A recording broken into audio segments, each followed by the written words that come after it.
Hello students, आज हम लोग जो है एक इम्पॉर्टेंट क्वेश्चन पढ़ने वाले हैं जिसे हम लोग कहते हैं विपुंसन या एमास्कुलेशन। इस चैप्टर का जो पहले एक वीडियो आया था जिसमें हम लोगों ने देखा था कि मेंडल ने जो है मटर के ही पौधे का चयन क्यों किया, तो उसमें लास्ट पॉइंट मैंने आपको कहा था कि लास्ट जो मटर का पौधा होता है उसका लास्ट एक गुण होता है कि इसमें विपुंसन की जो क्रिया होती है या इमास्कुलेशन की जो क्रिया होती है वो बड़ी आसानी से होती है। और जितने भी क्रॉस किए जाते हैं, जितने पर परागण मेंडल द्वारा कराए गए थे, उन सभी में मेंडल ने विपुंसन का जो है सहारा लिया था। तो ये विपुंसन की प्रक्रिया होती क्या है, आज हम लोग जो है यहाँ पर देखेंगे। मैंने आप लोगों को वहां भी कहा था कि हम विपुंसन की क्रिया अलग से देखेंगे। आप लोगों ने देखा होगा कि मेंडल ने स्वपरागण करने दिया, तो जैसे कि हम लोग देखते हैं ये एक पुष्प है, ये एक द्विलिंगी पुष्प है, ये इसका नर जननांग है, इसका जो है जो पुंकेसर है इसका नर जननांग है और ये इसका मादा जननांग है। ठीक है, तो अब पुष्प में पुंकेसर भी है, स्त्री केसर भी है, यानी कि वर्तिकाग्र भी है। तो परागण की क्रिया में क्या होता है कि परागकोश से परागकण निकलकर वर्तिकाग्र पर पहुंचते हैं, यहाँ से परागकण निकलकर यहाँ पहुंच जाते हैं, तो स्वपरागण की क्रिया हो जाती है। तो मेंडल जब भी स्वपरागण की क्रिया होने देते हैं तब तो आसानी से हो जाती है। लेकिन हम कहते हैं कि मेंडल ने पर परागण करवाया। द्विलिंगी पुष्प है, ठीक है, द्विलिंगी पुष्प में पर परागण कराना जो है आप लोगों के लिए मुश्किल होगा, मतलब आसानी से सीधे अपने आप तो हो नहीं जाएगा पर परागण। तो पर परागण कैसे करवाते होंगे मेंडल? तो पर परागण करवाने के लिए क्या किया जाता है, देखिए पर परागण के लिए हम लोग क्या देखते हैं कि पुष्प अगर एक लिंगी भी होगा तो उसका पर परागण आसानी से हो जाएगा, द्विलिंगी भी है तो भी पर परागण हो जाएगा। ठीक है, लेकिन अब मेंडल खुद पर परागण कैसे करवाते थे?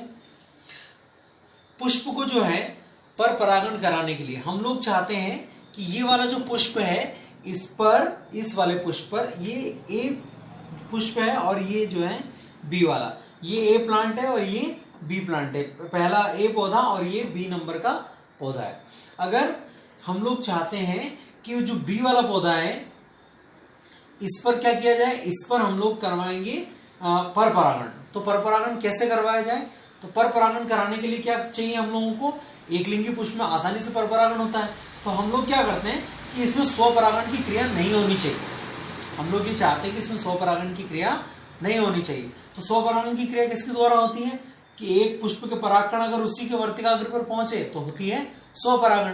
तो हम लोग क्या करते हैं, इस प्रक्रिया में जो है स्वपरागण की क्रिया को रोकने के लिए पुष्प के पुंकेसरों को हटा देते हैं। ठीक है, इस पुष्प के बी वाले पुष्प के पुंकेसरों को हमने हटा दिया। अब इसके पास खुद के परागकण तो है ही नहीं, तो अब इसको जो है परागकण कहां से चाहिए? बाहर से, दूसरे पौधों से चाहिए। तो अब क्या होगा, अब केवल पर परागण की ही क्रिया यहां पर हो सकती है।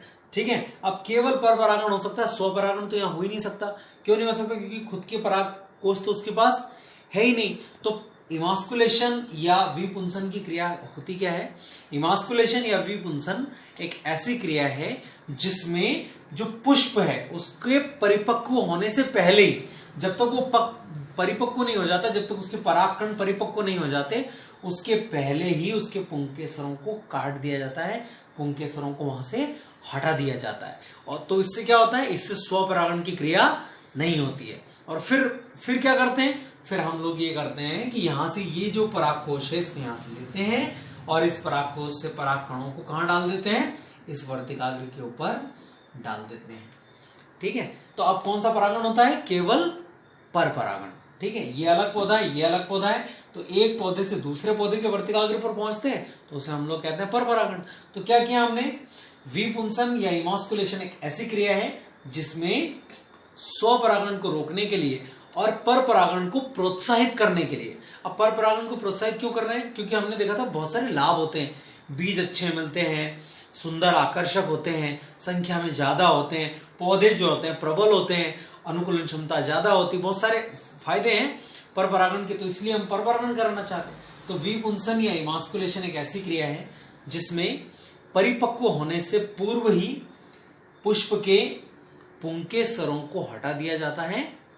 ठीक है, अब पुष्प के पुंकेसरों को हटा दिया जाता है, इसी क्रिया को हम लोग कहते हैं विपुंसन।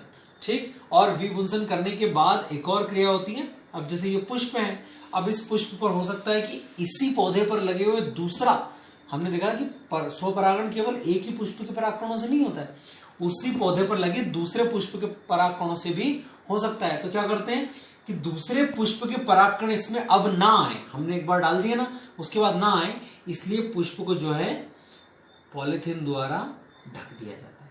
ठीक है, पुष्प को पॉलीथीन से ढककर हम लोग बांध देते हैं। तो ये हमने क्या कर दिया, इस पुष्प को बांध दिया। तो इस क्रिया को हम लोग कहते हैं बैगिंग।